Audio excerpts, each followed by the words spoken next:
आज के इस सेशन में जुड़े हुए सभी प्रतिभागियों को नमस्कार। आज के इस सेशन के बुलाने के पीछे उद्देश्य ये रहा है, जैसा कि आप जानते हैं कि विभाग में डीबीटी की प्रक्रिया चल रही है। प्रथम चरण में अपने बच्चों के अभिभावकों के खाते में धनराशि भेजी जा चुकी है, काफी अच्छी संख्या में।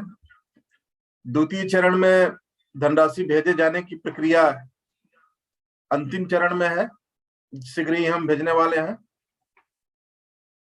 और इसके बाद भी 2 चरणों के बाद भी कुछ छात्र संख्या अभी शेष है, जिनके अभिभावकों के खाते में धनराशि भेजी जानी है।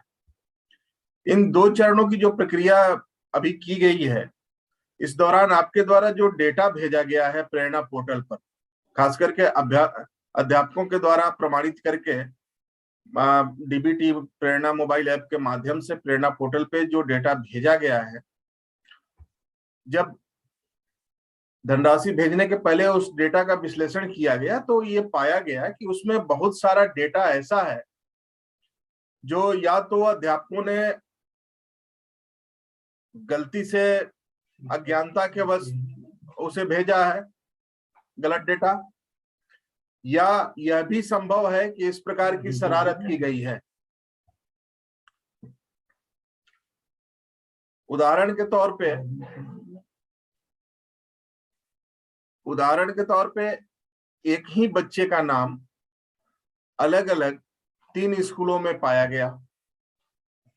जाहिर सी बात है कि एक बच्चा 3 स्कूलों में एक साथ नहीं पढ़ सकता, कहीं एक ही जगह पढ़ रहा होगा।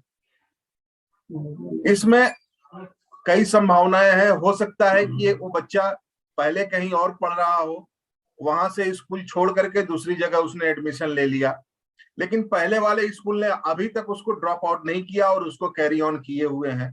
उन्होंने वहां से भी उसका डीबीटी के लिए डेटा प्रमाणित कर दिया और जहां पे वर्तमान में पढ़ रहा है वहां से भी कर दिया। या यह भी संभव है कि वास्तव में वो बच्चा हो ही नहीं और जानबूझ करके टीचर के द्वारा अपनी छात्र संख्या बढ़ाने के लिए ऐसा किया गया हो। इसी तरह से डेटा के विश्लेषण में यह भी पाया गया कि एक ही आधार पर, वो माता पिता अथवा अभिभावक जिसका भी आधार हो, एक ही आधार पर कई सारे बच्चों का डेटा वेरीफाई किया हुआ है, प्रमाणित किया गया है। अब कक्षा 1 से 8 के बीच में किसी एक व्यक्ति के 35 और 40 बच्चे तो हो नहीं सकते हैं, न कोई 35 और 40 बच्चों का एक अभिभावक हो सकता है। तो या तो किसी के बहकावे में आकर टीचरों ने ऐसा किया है या जानबूझ करके शरारत किया है। आप सबको पता है कि जो धनराशि भेजी जानी है वो आधार से सीडेड अकाउंट में ही जानी है। आधार से जो भी अकाउंट सीड होगा उसमें जाएगा। तो इसलिए आज के इस सत्र के माध्यम से बड़ा साफ आप सबों को बताना चाहता हूं कि अगर इस तरह की कोई भी कार्रवाई, कोई भी गलती आप द्वारा की जाती है या गलत डेटा फीड किया जाता है, तो आप यह कतई न सोचे कि वो डेटा पकड़ में नहीं आएगा। और हर एक डेटा यहां से चेक होने के बाद ही वो आगे प्रोसेस हो रहा है। तो फिलहाल तो एक बार इस बात का मौका दिया जा रहा है आपको कि आप उस डेटा को सुधार लें।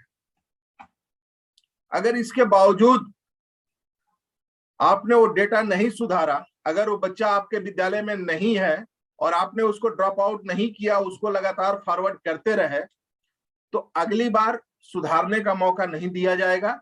निश्चित तौर पे विभाग को ऐसे लोगों के विरुद्ध, ऐसे अध्यापकों के विरुद्ध जो इस तरह के काम कर रहे हैं, कार्रवाई के लिए बाध्य होना पड़ेगा।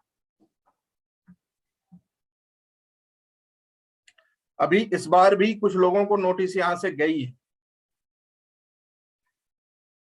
लेकिन विचार ये किया गया कि एक बार हम जरूर मौका दे दें ताकि आप अपने डेटा को सुधार लें। तो इस तरह के जो भी गलत डेटा हैं जिनको हम लोगों ने सस्पेक्टेड श्रेणी में रखा है। आपका जो मोबाइल ऐप है, उस ऐप के माध्यम से सस्पेक्टेड का एक नया बॉक्स उस ऐप में बनाया गया है और उस बॉक्स में सस्पेक्टेड की पूरी लिस्ट विद्यालयवार भेजी जा रही है। उसमें जो आपको कार्य करना है, आपको बढ़िया से परीक्षण करना है एक एक बच्चे का। अगर वो बच्चा सही है, उसका डिटेल बिल्कुल सही है, तो ही उस बच्चे को एक्सेप्ट करिएगा, अन्यथा उस बच्चे को ड्रॉप आउट करिए। और ड्रॉप आउट करने में बिल्कुल नहीं चकिए कि अगर आपने अपने विद्यालय के रजिस्टर में अनावश्यक संख्या दर्शा रखी है, तो उस संख्या को मेंटेन करने के चक्कर में अगर आप गलत बच्चे का डेटा फीड करेंगे तो आप दोषी बनेंगे। और यह भी जान लीजिए कि अगर आप उस बच्चे को ड्रॉप आउट करते हैं तो आपसे ये कोई सवाल नहीं पूछेगा कि आपके रजिस्टर में इतने बच्चे हैं और पोर्टल पे इतने ही बच्चे क्यों आए, कम बच्चे क्यों आए, ये कोई नहीं पूछेगा, क्योंकि आपके पास जवाब होगा कि जो बच्चा 45 दिन से अधिक से नहीं आ रहा है उसको आप डीबीटी का लाभ नहीं देंगे।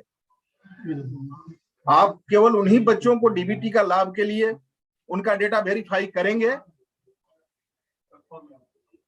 आप डीबीटी के लाभ के लिए केवल उन्हीं बच्चों का डेटा वेरीफाई करेंगे जो नियमित आपके विद्यालय में पढ़ने आ रहे हैं। अगर वो बच्चा नियमित आपके विद्यालय में पढ़ने नहीं आ रहा है, पिछले 1 महीने से नहीं आया है, 45 दिन से अधिक समय से नहीं आ रहा है, तो आप उसे, आपके पास अधिकार है उसे ड्रॉप आउट करने। तो अभी ये जो सस्पेक्टेड डेटा भारी संख्या में मिला है, जिसको मोबाइल ऐप के माध्यम से आपको भेजा जा रहा है, उस डेटा पे किस तरह से काम करना है, कैसे उस डेटा को ठीक करना है, कैसे ड्रॉप आउट करना है, इन सारी चीजों पे जानकारी देने के लिए हमारी टेक्निकल टीम साथ में है। मैं एक बार फिर आप सभी से ये आग्रह करना चाहूंगा कि यह एक मौका दिया जा रहा है आपको कि आपके स्तर से जो भी गलतियां हुई हैं उन्हें सुधार दिया जाए। अगर यह गलती दोबारा होगी तो निश्चित रूप से विभाग इसे आप द्वारा जानबूझकर की गई गलती मानेगा और फिर उसके लिए आपका दायित्व निर्धारित होगा।